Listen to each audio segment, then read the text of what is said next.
Hola a todos, hoy vamos a hablar de conceptos fundamentales de fisiología respiratoria, para tratar de entender por qué respiramos, y lo vamos a hacer para poder producir el intercambio gaseoso, es decir, suministrar oxígeno a los tejidos y eliminar el dióxido de carbono. Para poder hacerlo, tenemos que entender qué es la actividad respiratoria, y vamos a decir que es la alternancia continua entre los movimientos que se dan en inspiración y expiración, que se van a dar a lo largo de toda la vida como un acto motor y reflejo, que puede ser modificado a través de la voluntad en ritmo, frecuencia y amplitud. Sabemos que la respiración tiene tres etapas. La primera es la ventilación, que es el proceso mecánico por el cual el aire entra y sale desde la atmósfera hacia los alvéolos por medio de las fases de inspiración y expiración. La segunda etapa es la hematosis, que es el intercambio hematogaseoso que se da entre el alvéolo y la sangre.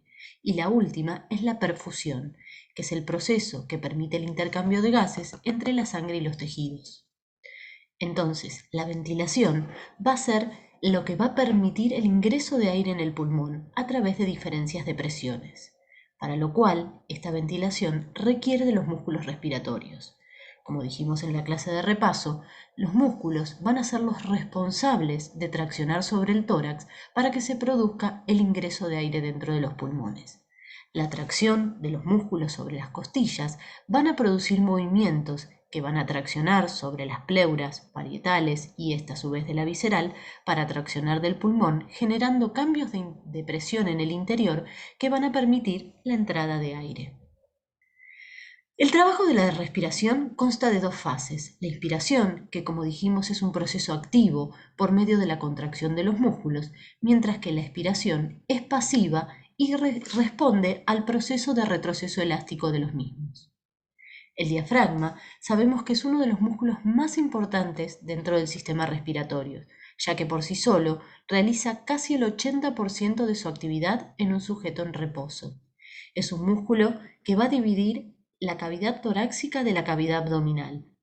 Cuando nosotros lo vemos en su estructura, podemos reconocer dos partes fundamentales. Una porción muscular, en la cual todas sus fibras se insertan en la periferia de las últimas 6 costillas, por detrás por medio de los pilares del diafragma hacia la columna vertebral, y cierra la parte posterior por medio de dos arcos, uno que bordea el psoas y el otro el cuadrado lumbar. ¿Por qué es importante tenerlo en cuenta? Porque es el que va a permitir por sí solo modificar los tres diámetros del tórax.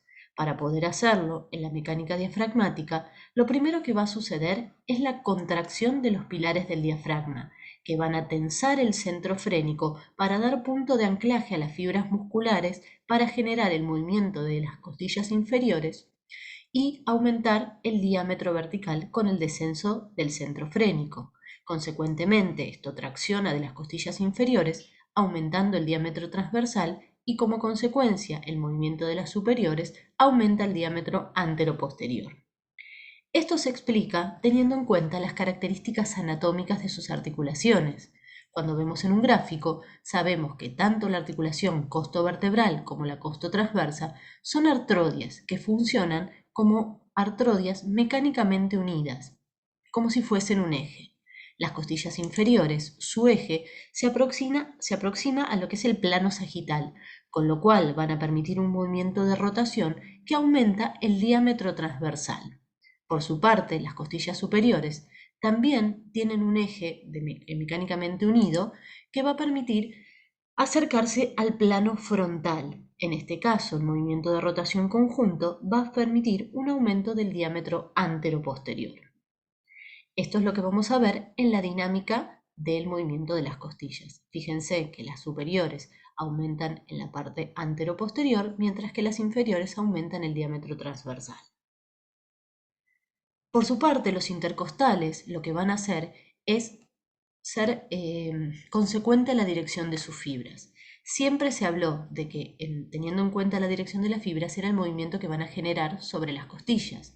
Los intercostales externos, con su dirección hacia abajo y hacia adentro, van a traccionar de las costillas inferiores, elevándolas, convirtiéndose en músculos inspiratorios, mientras que los intercostales externos, con su dirección contraria, lo que van a hacer es cerrar este ángulo, transformándolo en músculos expiradores. Los abdominales son músculos indiscutidos en su función como expiratorios. Tanto el oblicuo y el transverso cumplen una función preponderante junto con los rectos.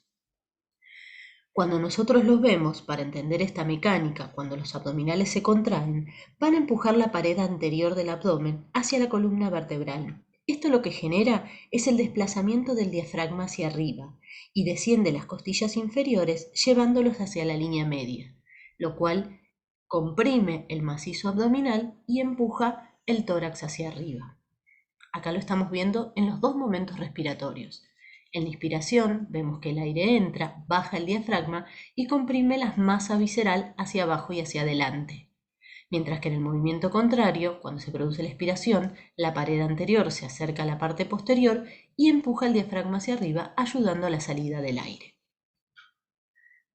Por lo tanto, el movimiento del tórax permite que entre y salga el aire dentro de los pulmones y esto genera cambios de presiones.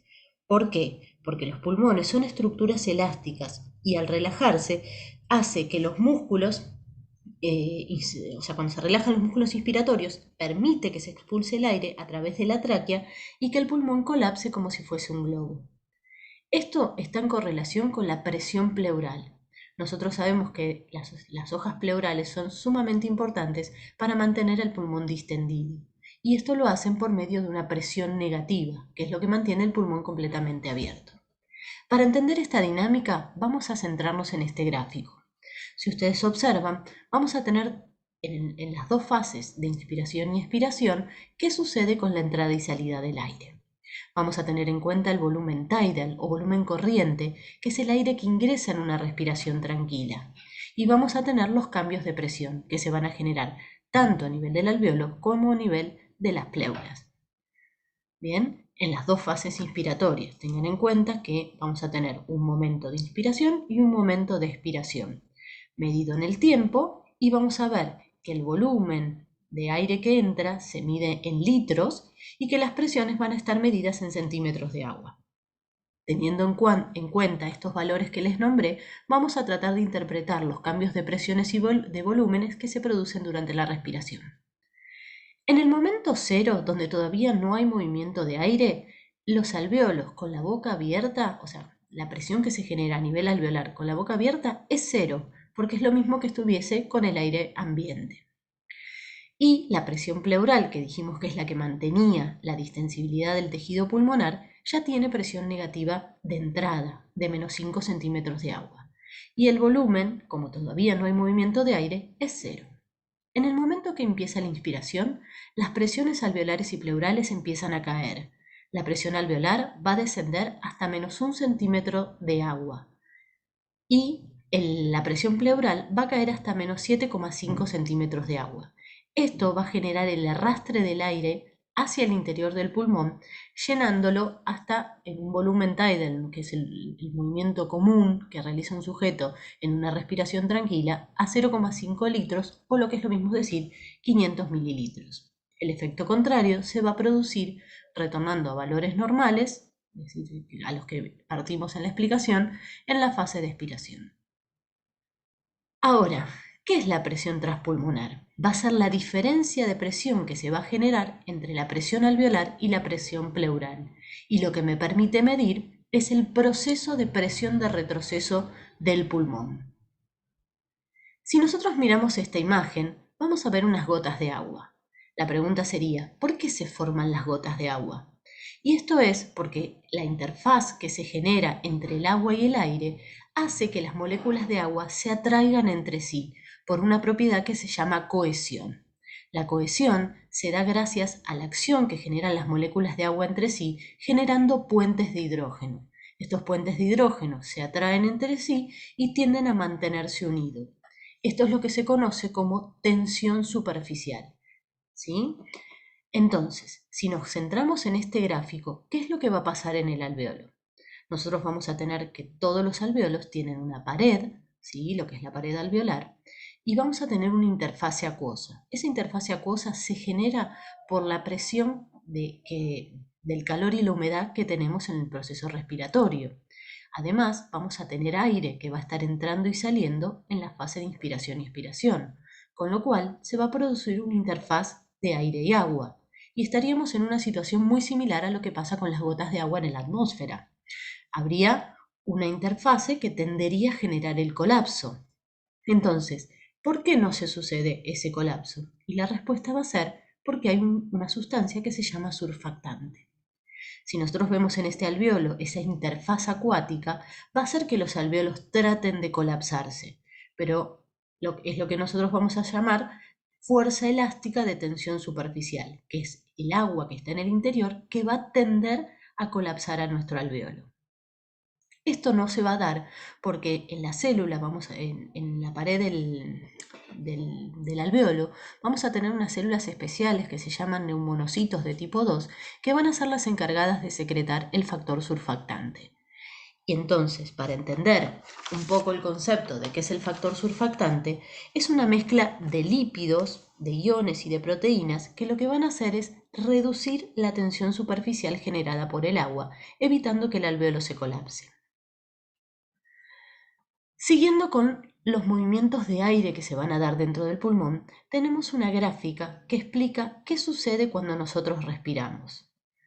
Bien, entonces vamos a hablar de los volúmenes que se mueven dentro del pulmón. En una respiración tranquila vamos a tener lo que decíamos hace un ratito, que es el volumen tidal o volumen corriente, que es el aire que se puede movilizar en una respiración tranquila, que en un sujeto sano a nivel del mar, de unos 70 kilos, sería aproximadamente 500 mililitros. Cuando yo realizo una inspiración máxima tratando de meter todo el aire que puedo dentro del pulmón, vamos a hablar del volumen de reserva inspiratorio, que es aproximadamente de 3100.